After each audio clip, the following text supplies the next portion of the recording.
नमस्कार, मैं रंजू सिंह। आप देख रहे हैं द सन एक्सप्रेस। ममता ने कहा 2024 में लोग भाजपा को सत्ता से बेदखल कर देंगे।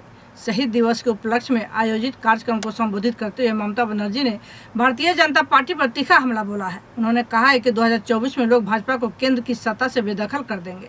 उन्होंने पार्टी कार्यकर्ताओं को नसीहत देते हुए कहा कि बंगाल के हर गांव में भाजपा हटाओ देश बचाओ का स्लोगन गूंजना चाहिए। उन्होंने कहा कि 2024 में आम जनता की सरकार बनेगी। ममता ने कहा कि तृणमूल कांग्रेस एक आदर्शवादी पार्टी है और देश में प्रजातांत्रिक विकास में हमेशा मददगार साबित होगी।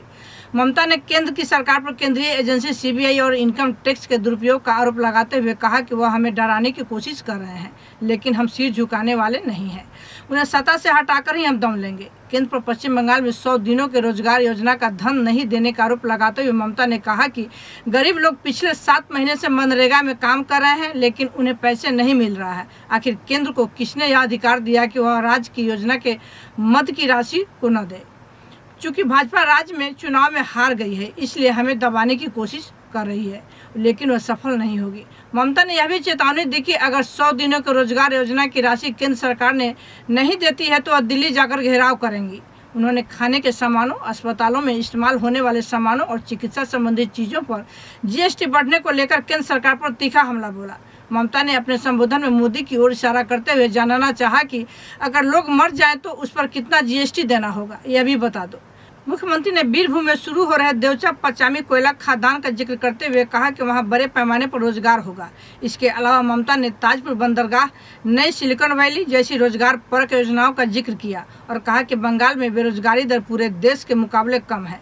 उन्होंने कहा कि देवचा पचामी में इतना बड़ा कोयला खदान है कि आने वाले 50 सालों तक देश को कोयले की चिंता नहीं करनी होगी।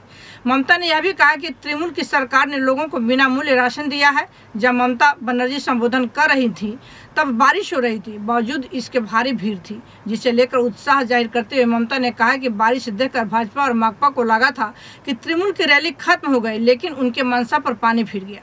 अपने भाषण में ममता ने 17,000 शिक्षकों को नौकरी देने की घोषणा करते हुए कहा कि उनकी सरकार शिक्षकों की नियुक्ति के लिए तैयार बैठी है, लेकिन न्यायालय में मामले होने की वजह से ऐसा हो नहीं पा रहा है। उन्होंने मां माटी मानुष की जयकार लगाई है और तृणमूल कांग्रेस के कार्यकर्ताओं से आह्वान किया कि आने वाले चुनाव में भारतीय जनता पार्टी को राजनीतिक तौर पर पूरी तरह से नेस्तनाबूद करने के लिए मिलजुल कर काम करना होगा। इसी तरह की अन्य खबरों के लिए आप जुड़े रहें द सन एक्सप्रेस के साथ। धन्यवाद।